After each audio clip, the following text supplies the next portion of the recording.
Good morning, everybody.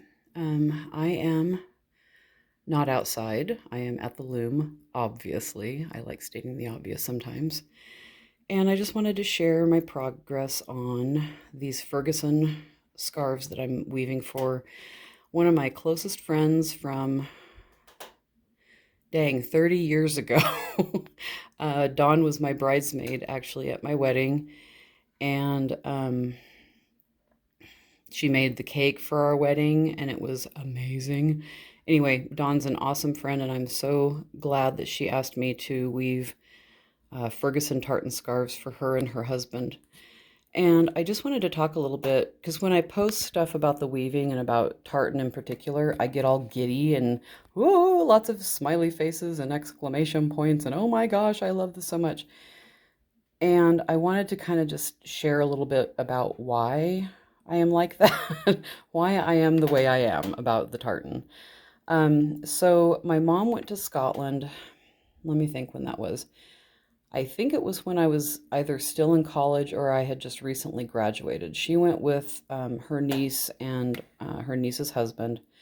It was amazing. They actually went to England, and I think they drove up into Scotland. So they got to see a lot of stuff. And when she came back, she said, Jennifer, someday you and I have to go together because it was so amazing. She said Scotland was just amazing. And our heritage is Scottish. My great great grandfather came to America from Scotland. And if I'm remembering right, I had some genealogical work done after she and I went.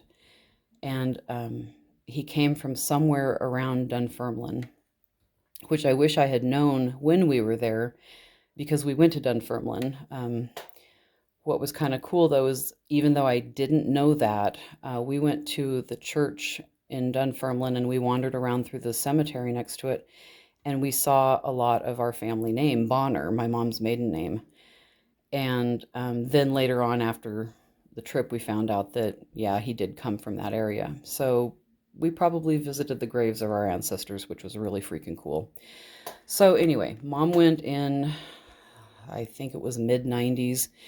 And then in 2001, she and I decided we were going to go. So we planned the trip. Actually, I planned the whole trip. My mom was just like, I'm paying for it. You take care of it. I'm like, okay. So we got to go. We flew into Edinburgh and we spent 2 weeks.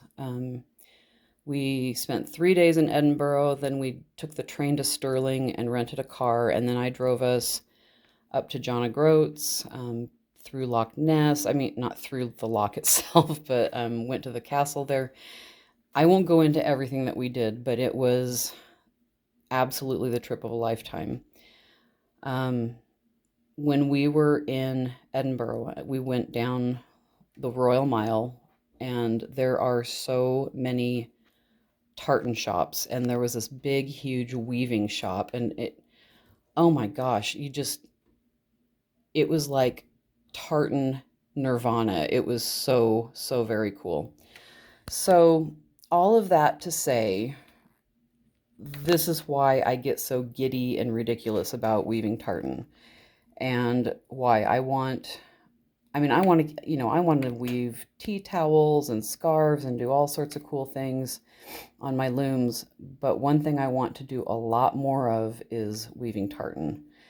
And I feel like I'm getting a pretty good hang of working on this loom with this wool and getting the beat right. When you're weaving tartan, the goal is, one of the main goals is you're weaving in twill, which is, that's what creates these diagonal lines, is a twill as opposed to a plain weave or a tabby. So as you're weaving, you want these lines to be at a 90-degree angle, or 45, sorry, not 90. I don't like math, guys. At a 45-degree angle. So I keep this little folded up piece of paper and I'll set it here. Let me try to lift. It's hard to do this and figure out where my fingers are going to be in the video. So I set it along one of the lines here, and then I look and see if I'm at a 45-degree angle. And as you can see, I am, But you can also see right there in that spot, I started to go a little too high. Hopefully you can see that, because the rest of this line that I'm leaning the paper up against, it's right up against that line, except for that spot right there. So my goal here is not perfection, because I'm not a machine, but my goal is that when this is finished and off the loom, and I've hemmed it and I've gently washed it enough to have the wool full, or kind of puff up and felt up a little bit, that those little things aren't going to be noticeable, and it's just going to be a lovely, soft, nice, warm tartan scarf for my friend and her husband. So I am really pleased that I'm getting that 45-degree angle most of the time.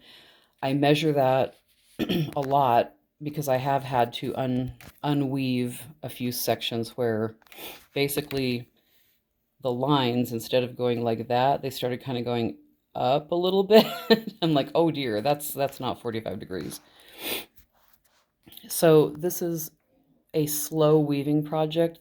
Does not go as fast as cotton tea towels, but I don't care. I love it. I love doing something that I know I had ancestors that did the same thing.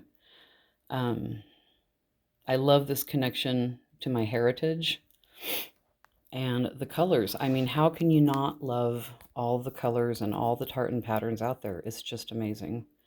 One other thing I was going to say, I don't know if anybody is, nobody probably pays that much attention to the things that I say, but I realized that when I first introduced this project, I said, oh my gosh, it's my first tartan that I've woven.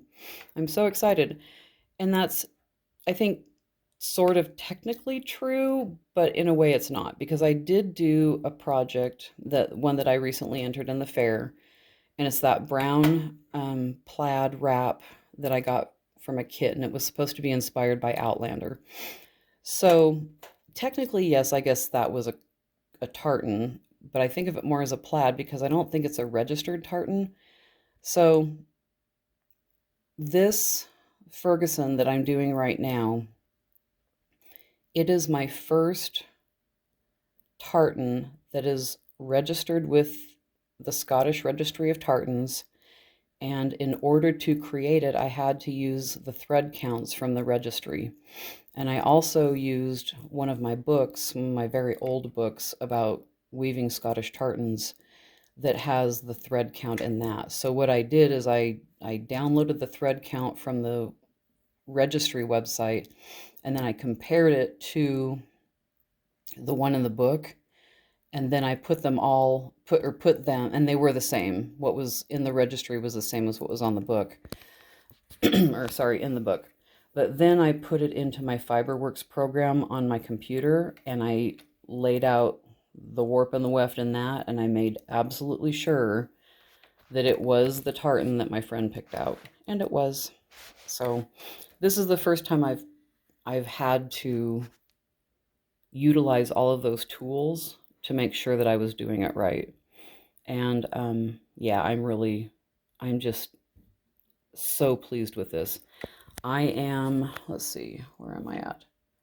I've got about 16 more inches to weave on this scarf, and then I'll weave the hem for it and throw 2 picks in a thicker yarn that will tell me where to cut later.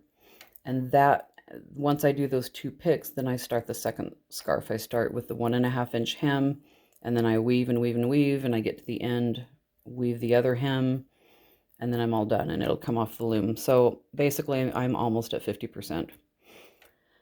So anywho, I just wanted to share why I am such a nutball about tartans, why they're so important to me, and just share my progress on this very special project for my friend Dawn. So I hope you're all having a great day. Thanks for watching.